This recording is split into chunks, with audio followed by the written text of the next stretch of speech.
السلام عليكم ورحمة الله وبركاته. kusoo dhawaada barnaamijkeenii maxay kula tahay. nin la yidhaaho sheekh ashacraani oo noolaa qarniga 10aad ayaa buug buu qoray la yidhaaho bahjat nufuus walaxdaaq. buuggaa sheeke aad u cajiib uu kaga sheekeeyey oo dhacday berigii boqorkii qaytabaay. wuxuu ahaa boqor masaariyo noolaa zamankii mamaaliika. wuxuu yidhi beriga saciimka tuugta oo dalka Masar ku noolaa oo la oran jiray Shaatar Xamuur ama tuugta madaxdooda ugu sareeya ayaa guri ayuu weeraray uu ku noolaa taajir la yidhaaho Marjuushi. ninkan tuugee Shaatar Xamuur ee saciimka tuugta ahaa ayaa isagiyo kuwii la shaqaynayay ayaa markii gurigii soo galeen ayaa wuxuu hor istaagay qolka hurdada uu hurdo ninkan taajirka. markaas albaabkii buu qaraacay. wuxuu ku yiri tuug banahay ahalkaaga ama reerkaaga astur ama xaaskaaga hays asturto. ninkii baa hadhowtana markii gabadhiisaba xijaabkii xulatay iyo oo wajigeedii qarisay. markaasuu tuugii uu soo galay. ninkii taajirka ay wuxuu ku yiri qaado waxa doonaysaan qaata laakiin hana dilina. tuugii Shaatar Xamuur ee saciimkii tuugta ahaa ayaa wuxuu yiri anaku kuma dilayno umanu imanin san cid u dilno laakiin waxaan doonaynaa lacag nagu fulan san cunto maanta ugu soo iibsano. ninkii taajirka ayaa wuxuu ku yiri tuugii Shaatar Xamuur imisa weeyaan tiradiinu.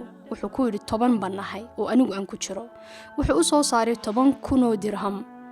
markaas markuu siiyay ayaa wuxuu ku yiri kala qaybsada. ninkii tuug ayaa wuu diiday. wuxuu ku yiri lacagtan way naga badan tahay uma baahnin waxa soo dhan 9,000 adigu qaado oo 1,000 dirham oo nasi aan kala qaybsanay. lacagtii buu qaatay. markii albaabkii ay ka baxayeen ayaa mid isaga u shaqeeyo tuugtii la socotay ayaa wuxuu arkay box yar albaabka hor yaala.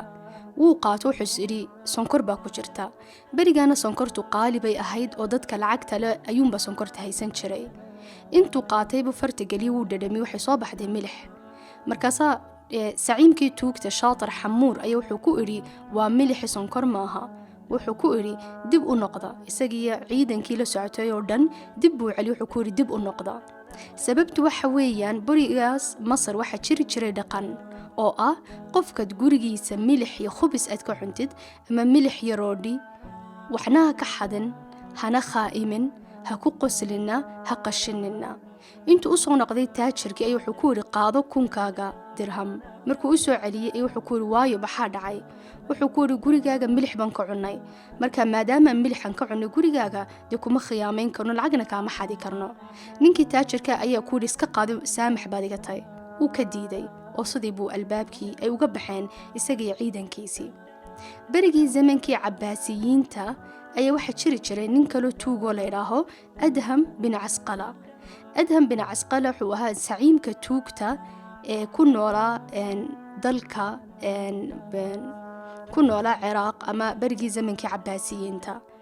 markaas intuu dhimanay ee tuugti ka yareeyd oo dhan buu u yeeray. wuxuu ku yiri wuxuu la dardaarmay ku yiri ha xadina gabadh ha xadina qof akhlaaq loo sharaf leh oo caano lagu yaqaano sharaftiisa akhlaaqdiisa bulshada.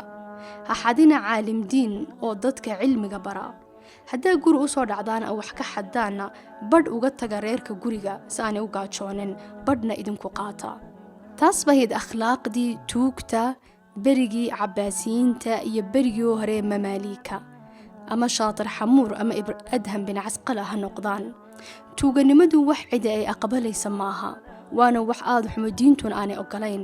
laakiin markasta waxa garataan tuug kasta ama qof kasto wax xada waxa ku kalifay inuu wax xado tuug isaga ka sii weyn oo ka khatarsan. tuuga isaga ka sii weyn wuxuu noqon karaa xaakimka dalka xukuma ee qofka xaqiisii siin waayay ama qof ganacsato zakadii bixin waayay ama lacagtiisii ka siin waayay qofkan faqiirka oo taas ugu wacantay inuu lacag uu helo inuu tuug uu noqdo uu waxado.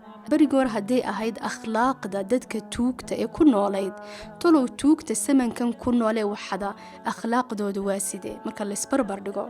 xataa markaad ina barbar dhigtay dadkan samankan ku nool tolow akhlaaqdeenu ma u eeg tahay ama ma tahay sida akhlaaqda tuugtii berigii hore ku noolayd iyo kuwa inaga dhaqan wacan oo inaga akhlaaq wacan khaasatan dadka samankan ku nool.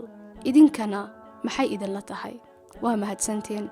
wassalaamu calaykum waraxmatullaahi wabarakaatuh.